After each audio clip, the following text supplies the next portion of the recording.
Good evening everybody and welcome to tonight's Property Show Live.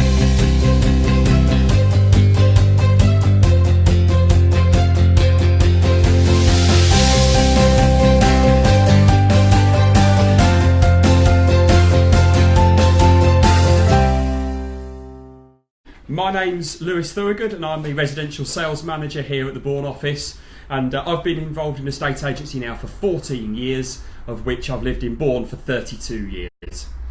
Tonight is all about an opportunity for us to answer the questions that you have here in the community in Bourne. And since we opened here in July of 2017, it's been a great opportunity for me to get around the town, speak to a lot of local people within the community and ask them all of the questions that they have about the property market. That can be from selling through to renting and beyond. So we hope this show is going to be really informative and a great opportunity for you to get involved, interact with us tonight, and indeed moving forward in future episodes. And we hope we can help you answer some of the questions you have about the housing market. Now, one of the topics we're going to talk about tonight is how you can move from a 2-bedroom property to a 4-bedroom family home for £478 per month. And we're going to show you a little bit later on how we've come to that research and indeed some examples within the Bourne area on indeed how you can achieve that. So on top of that, I'm going to be holding a question and answer session. My name's Mike Connerby. I'm the Regional Operations Manager of Hill & Clark. I cover the 4 sales offices within the group and also the lettings departments as well. And what we want you to do is get involved with us this evening. We want you to be sending us some thumbs up just to make sure that we're aware that this is all working and it's all live and you can see us out there. So we're going to be keeping an eye throughout the evening to see all those thumbs popping up as well. Also, if you like the comments and the features that we're putting on there, hit the heart button so we can see those coming through as well. But as Lewis mentioned, we really want you to get involved as well with us this evening. So at the bottom of your screen, you've got the little comments box. Put a comment in there. Any questions that you've got out in there tonight, put those comments in and submit those to us. We'll be watching those pop up on the screens and we'll be going through those throughout the rest of the evening as well for you. I say we really want your involvement. Just to let us know that you're out there by hitting those 2 buttons and those comments for us. So as mentioned earlier on, tonight's topic is going to be all about how you can get to from a first time buyer's property, so a traditional 2-bedroom home here in the Bourne marketplace, to get to the next stage of a 4-bedroom family home here in the marketplace. So what we're going to do in a moment is we're going to go around and have a look at some examples of how we've come to that and how we can look to obviously achieve that for £478 per month. So let's move through and just have a look at a few options of what you could look to do within the Bourne market for certain types of property. Excuse me. So here, as you can see, we're new to Fallowell in Bourne. This is on Elsia Park. It's a 1-bedroom apartment. It's on the market for just shy of £90,000. The average 1-bedroom price in Bourne is just shy again of £140,000. But this is a typical 1-bedroom starter home that you'd look to get in the marketplace in Bourne. Very common on the Elsia Park area, where it's vast new build area. Elsia Park started in the early 2000s and it still has 4 or 5 years of development to go. But it's rife with first time 1, 2 and 3 bedroom homes in that area, and really popular as well for the rental market. There's a lot of landlords that own properties in that area and there's a lot of people currently renting on that development. So moving forward to a slightly more expensive 2-bedroom home, and this is the kind of average at the moment of what the 2-bedroom properties, as you can see here on the Gables, again on Elsia Park, this is 155. The average 2-bedroom price for one of the newer 2-bed homes in the area is just over £160,000. Again, achieved on Elsia Park and the south side of the town, and this sort of price as well is what the new homes are going for as well. So the Kier development, Taylor Wimpey, Larkfleet, their 2-bedroom homes with en-suites and garages are coming in around about the 160, 165 mark. So moving forward, we then get into the kind of second time buyer territory. So the 3-bedroom semi-detached. And as you can see here on Cowslip Crescent, we've got a 3-bedroom semi-detached home with a single garage, just shy of £190,000. And as you can see, the average 3-bedroom price in Bourne is just shy of £200,000. And again, these sort of prices can be achieved not only on the Elsia Park development, but indeed more established areas. The north side of the town, Beaufort Drive, Foxley Court, Streatham Way areas, and also the more established areas on the west side of the town, near the Westfield Primary School. So we're looking at the Godiva Crescent and the Saxon Way areas also. So this is an average sort of price for a 3-bedroom, semi-detached, or indeed smaller detached property. Moving up, excuse me, the 4-bed detached. Average price in Bourne is just over £280,000. Bit of an example here is a 4-bedroom, 3-storey detached house on Newbury Crescent, which is in excess of £250,000, and we have just agreed a sale on that over £250,000 this week. That sort of figure will get you a standard 4-bed detached with an ensuite, single or double garage, again on the Elsia Park development, but also the more established areas. So if you're looking at the areas of Saxon Way on the west side of the town, or indeed areas off Mill Drove, or areas off the more established areas in the centre of town, they're the sort of prices you will look to achieve. And then we're getting up to the more bespoke, individual, non-estate properties. And here's a really good example for you. A 5-bedroom detached house which has the facility to have a 6-bedroom actually. It's in the village of Thirlby, which is the south side of Bourne. It offers in excess of £475,000, which really is the going rate for that type of property in a non-estate village location, backing onto open fields, and that's what everybody kind of strives to get to probably be their forever home. The family home where they're going to be able to grow into, spend many years with the kids there, get them through school and university. And as you can see, the average price for a 5-bedroom home, just under the £450,000 mark. So to recap, and just to give you a little bit of an idea, as we've said, how much does it cost to get from a 2 to a 4-bedroom property? And just to recap there, we've worked out that looking at the average house prices, and indeed based on the Bank of England average standard variable rates, it will look to achieve you £478 per month to make that jump. But what we want to know is whether you think the research that we've done is correct. So it'd be really good at the bottom of our page this evening, when we come back to review it later on, if you can just drop us a message saying 4, if you think going from a 2-bedroom to a 4-bedroom is achievable, or indeed 3, if you think that actually this is maybe a little bit too much of a stretch, and actually a 2-bedroom to a 3-bedroom is a more realistic option. And already there's a few people that are putting 4, so they agree with our research and they agree that what we've come up to is accurate and factual. And now I'm going to pass you over to Mike, who's got a few questions that we've had already from people here in Bourne.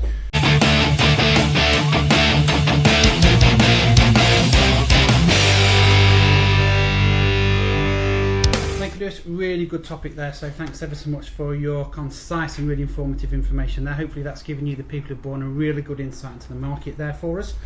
We've got a question that's come in from Kathy. Now, Kathy works next door at the Crown Jewellers. Over here on North Street in Bourne.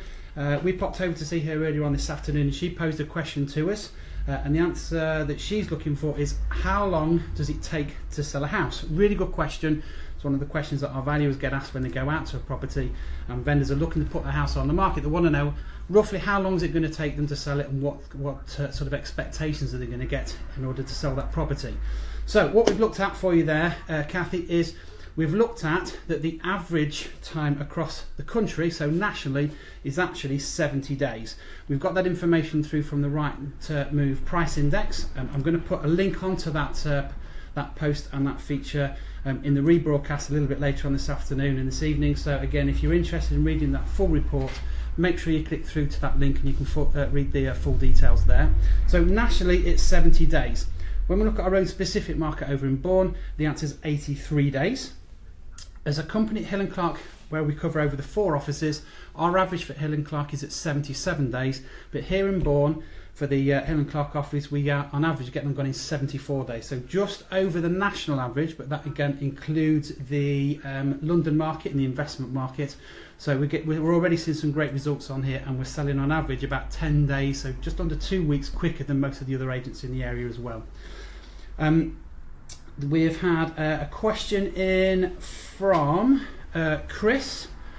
So Chris, we've had a question from you, and what you've asked on there on our message page is, what do we think will happen to the property prices in the Bourne area in the next 12 months? That's a great question, Chris. Thank you for that. So again, let's go back over to that Rightmove Price Index report. When we were looking at that earlier, it was saying that nationally in 2017, that the national price increased by about 1.2%. If we look at that again more over towards the east of England, our research is showing again from that report that they actually increased by 3.8% over the year. But interestingly, in December, the local prices dropped by 3.2%. Now, what that meant is over last year, as a comparison, direct comparison, is the property prices in Bourne specifically went from £194,268 to an increase of £201,695. We need to keep hold of that figure because we're going to refer back to that a little bit later on. So, in answer to your question, what do we think will happen next year? We're predicting an increase again, steady increase of around about 3% again. So going back to where that property has increased to 201,695, our prediction is with a steady growth throughout the continuation of all of next year, that same property will increase in value from 201,695 to 213,795. Now, also just noticed on here, Chris is also asking another good question, which says, what advice would we give to people thinking of investing in the rental market in Bourne, and also what makes the best investment? So again, great question, Chris. Thank you for this. This is stretching us now, so let's have a look and see how we can answer that for you. So in answer to your question, yes, there is a very strong rental market in Bourne. There's some very good agents over in the area which has a really good portfolio of properties. So if you're a tenant, there's always a good stock of good quality properties in there. And again, if you're a landlord looking to invest, Bourne is a very good area to put your money into. If we look at what's currently available on the market in our area at the moment, there are a total of 53 properties showing on the Rightmove site at the minute, and 23. So sorry, there's 30 available currently at the moment, and 23 of those are shown as let.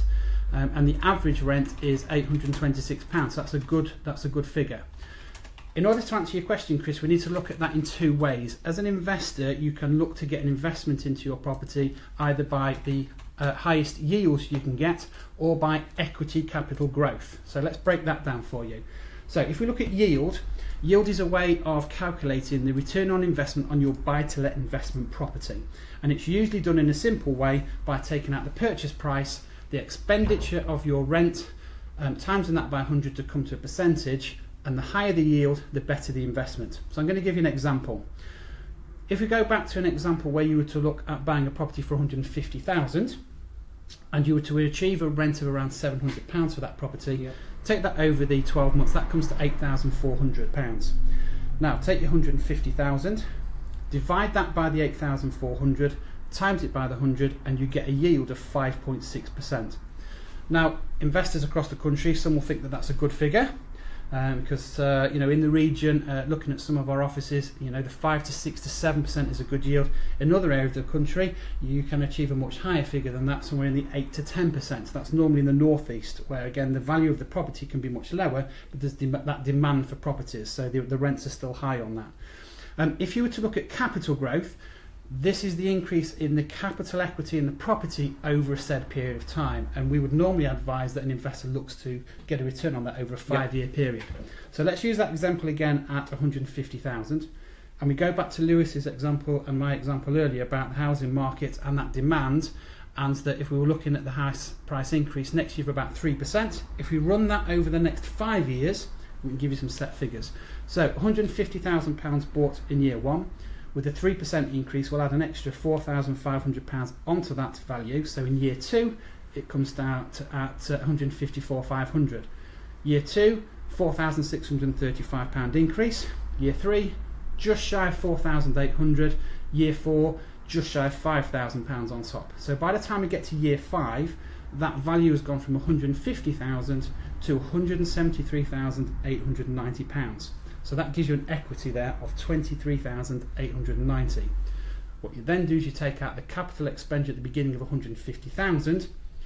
That gives you, as I say, the £23,890. You then deduct any associated costs, fees, legal charges and taxation, and that's the capital growth. In an ideal world, an investor would look to get both a high yield while they're renting out throughout that 5 years, and then as high an equity release as they possibly can when they then come to sell the property. Now, if you're a local investor and you're interested in that type of market, you'd be really interested to head over to our YouTube channel. On our YouTube channel, we do have all of our offices running at our weekly buy-to-let deals of the week. Now, these are a great opportunity for us to bring to the marketplace to you any property with any agent that's in the marketplace which we feel would make a great buy-to-let investment property.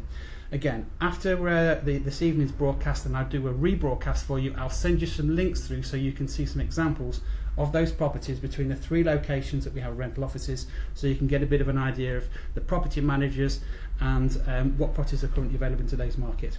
And again, that's with any agent. So if you're an investor, we will show you the best properties in the best location to get you the best returns. If you're interested in those properties and you go through to purchase, get in contact with our offices and we'll be happy to show you how we can get you the best yield return for you as well. I wish I'd just interrupt there, Mike, very quickly if I may. Benjamin Rhodes, thank you very much for your message. It's just come in. It was just a quick question from him. 2 years ago he bought a 3-bedroom semi-detached home with off-road parking in the east side of Bourne for under 170,000. What would I think the price would be today? Well, Benjamin, like anything, it's always good for me to come out and have a look at the property so I've got a better idea. But knowing the sort of area you are, they're really good sized 3-bedroom properties and very, very popular family homes. And the area that you've told me that you've got your property in as well, really close to both the very good primary and secondary schools as well. So of course I haven't seen it, but just to probably give you a little bit of an idea, that type of property, knowing the size of the plot and the size of the property as well, you're probably going to be talking anything in the region of 190 to 200,000, because the area you've got there's a really cracking property. So thanks very much for your question. Indeed, I will just drop you a quick message afterwards just to thank you. And if you've got any other questions, just drop a message on our live feed right now. I'll be happy to help you out. Likewise, anybody else that's got questions for us, please feel free to drop them onto the page straight away. But 190 to 200 is where we'd be looking on that one today in the current market. A very, very popular area. Great, thank you very much. Just so we're getting lots of thumbs up from you. Also, again, just keep hitting those for us. And again, if you are in agreement with the comments that we're putting out tonight, again, hit that heart button just so again we know that we've got that interaction and we're getting the message and the topics right for you tonight. We've also had a question in from Amanda. Now, she sent this through again on our messenger page. Amanda asked a really good question. There's actually broken down 3 parts in here, and the first one is which mortgage broker do we use? What costs are involved in applying for that mortgage, and what is the process of getting a mortgage when buying a home? So let's try and hit the small wins quickly, Amanda, for you. The first one is we use a mortgage broker service through the Mortgage Advice Bureau. The benefit that we have with that service is we can do the appointments either in branch or we can actually do it in your home as a home visit for you. Everybody has very busy lifestyles these days, so we can offer that service to you again. If that's of interest, get in contact with the office and we can put you in front of the right person. What costs are involved? Lots and lots of different costs involved in here for you, Amanda. Too many for me to go through just within this broadcast, but just to give you a bit of a head up, it can be things like redemption figures in regard to a current mortgage that you may have. There's arrangement fees. There's also other costs to take into involve, like solicitors and those sorts of things as well. Sometimes survey costs, all that sort. So it is always best to talk to that mortgage advisor directly just to get a full breakdown, and they'll do what you call a cost of moving exercise for you. The actual process though, we would always advise as agents that you actually make an appointment to go in and see that broker before you start viewing properties. The reason for that is it would then give you a very clear idea of what your affordability is. There's nothing worse than finding your forever home or your dream home or even your first time sort of starter home, putting an offer in through that agent, then going in and see a broker and not being able to get that affordability in place and losing that property. So often when you're registering with agents, they will say to you, you know, what sort of price bracket you're looking up to. It is always advisable to get that advice from a broker so you know what price bracket you need to be viewing up to. So let's move that on a little bit for you. So we'd advise you come in and see the broker. What that broker will do, it will go through not only that cost of moving exercise for you, but it will also go through your affordability. And within that, it will look at what income you're receiving, and that income can be from salary, it can be coming from how different benefits, government benefits, disability benefits. So they will take all of those sort of incomes into account for you, and they will look at your income and your expenditure. And what they will then do is they will do that cost of moving process with you. They will then go to the marketplace and find the best lender for you. Now, if you go direct to your bank or your building society, they will obviously be able to offer you the range of products and services that they've got. If you go to a broker, that broker will have a bigger marketplace to go to for you, so they can source the best possible rates and deals for you, because everybody will have different circumstances. Some might want a mortgage for a certain period of time, others might be looking at it as a much longer process for them. So again, it's advisable to get that from your mortgage broker. What then happens is they will produce you what we call an agreement in principle, mortgage certificate. You might be familiar with that term from a few years ago. And at that point, you've then got, subject to the actual condition of the property, an agreement to say that that lender will lend you that certain amount of money. You then go out, find your dream home, put that offer in through the agent. The next process is once you've got that in place, you'll go back to that advisor, letting them know the property that you found. They'll take the details and they will then do what we call a sign-up. And at that sign-up appointment, they'll actually place that mortgage for you. In addition to that, a good advisor will be giving you advice in regard to mortgage protection and even life protection, those sorts of things as well for you. Just because, again, if any of your circumstances changes, you've got that protection to protect that mortgage and that home for you. The next stage will be is once you've got that property accepted and that offer accepted and things are moving on, the lender will arrange for a surveyor to go out to the property. They will then come back and assess the value of the property as well, and you will then be issued with a mortgage offer. Now at that point, that's where it starts getting exciting, because at that point we can start to move towards you actually then exchanging and completing on your dream home. So that will go through the sort of process for you, right through for getting in from that initial appointment right through to exchange and completion. Again, everybody has different sort of experiences of buying and selling. So again, if you've got a comment whether you've had a good experience, a bad experience, we'd like to know, so that for our future broadcasts, again, we can look at those topics for you as well. If there is anything, again, that we can give you some help on, please make sure you get in contact as well. Again, through our Facebook page, all of our office telephone numbers and locations are put on there. But again, that was a great question from Amanda, and I hope that helped for you. Brilliant. Just having a bit of a recap as well from our earlier question about the 2 to 4 bedroom jump which you can do, or whether you feel a 2 to 3 bedroom would be more manageable. We've had a few people commenting at the moment, Mike, it is leaning towards the 2 to 4 bed jump. That's a good so jump. It is realistic. £478 a month on average is the difference from being able to get to a 2 bedroom starter home to hopefully your 4 bedroom forever home, which is fantastic news. Yeah, that's really good to hear. When we posed that question and we heard that figure, we thought, in today's economic climate, we've heard that people haven't been going on holiday for the last few years, that people have been holding back a bit. And one of the things that we showed in our research is people were potentially going from that 2 to that 3 bedroom, and they were waiting, maybe cutting back on holidays, saving. We've heard of people selling their properties and living with relatives, getting a bigger deposit, just to try to make that jump up with that lifestyle choice. Often it would be a case where you go from a 2 bedroom because you've just had a family or a little one, move to a 3 bed, then have another one, and then go to the 4 bed. But it would appear as well with our research that a lot of people are having sometimes 2 children, then moving that jump up to the 4 bedroom properties. And again, when they're taking those properties, one of the key things that they're looking for is local amenities, schools and services. Brilliant, fantastic.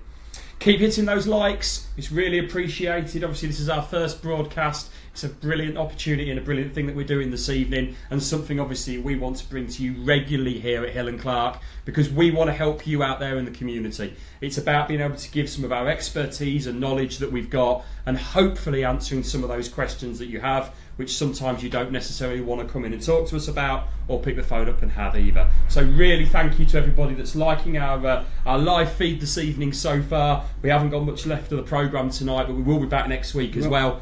And on that note, it's a great opportunity just to give you a little bit of a taster on next week's topic. So what we're going to talk about, and it's something which I have seen this afternoon as a big topic of conversation on the Bourne Rural Links page on Facebook, which is a big discussion group here in Bourne. I know a lot of people are very passionate about, and a lot of people have a lot of current topics on there as well. And what we're going to talk about is the Bourne property market and the government promise to build more new homes. Now, I've seen a couple of posts come on this afternoon, and indeed it's carried on into this evening, about a lot of people talking about a developer in Bourne that's got planning application in for some further development in the east side of the town, and a few people have been quite passionate on their views on that planning application and whether they think it's right or wrong. It's not only a very emotive subject, but it's a subject that can affect people that might be living in that area currently, but also those people that might be looking to move to the area as well. So what we're going to do is that's going to be our main topic next week. We want everybody to come and join in. Send us your views from now. You can like the Facebook page, send direct messages, comment on any of our posts on the page. Also visit our property blog, where Mike and I are going to be putting quite a bit of detail into that towards the end of this week in advance, and a little bit of information to why the government have made that statement that they did about promising to build more new homes, not only in Bourne but also the wider area as well, the pledges to why they've done that, the timescales to what they want to meet as well. So we want everybody to go and visit that property blog, which is bournepropertyblog.co.uk, where we'll be next week, or I think the end of this week, Mike, You'll get out tomorrow. posting the latest information on that and the topic for next week. So get your questions in early on our Hill & Clark Facebook page. You can drop us an email here at the Bourne office, which is bournesales@hillclark.co.uk. Hey, feel free to pop in and come and see us, drop your question in, have a bit of a chat beforehand as well. Because it's been a really, really good response tonight, Mike. Really good. And it's a real good start to what we hope in 2018 is your year to be able to move, your year for us to help you and answer any questions you may have, no matter what it is. Each week we're going to be having that conversation and helping you out. Thanks again for being involved this evening. Again, we've had lots of comments coming in. We can see how many people live are watching in with us this evening. So I say, as Lewis says, really pleased with how this evening's gone. Really appreciate, obviously, the questions from all the people that have sent those in, from Chris and Amanda and Kathy. Get involved. As I say, this programme is all about you, so we're really looking forward to obviously building the relationship with you and getting involved in our local community. Anything we can help with, as I say, the show's called the Bourne Property Show. Can be anything related in regard to property. There's no silly questions out there. We'd much rather you get involved, put those to us so we can help you out going forward. We look forward to seeing you again next week. Tune in again at 6 o'clock for us. We'll be putting up rebroadcasts of this edition this evening. So again, at any point you can go back and look at those, and we'll also be putting those up on our YouTube channel as well. But again, thanks for your time this evening, and we'll speak to you again soon. Thank you. Take care.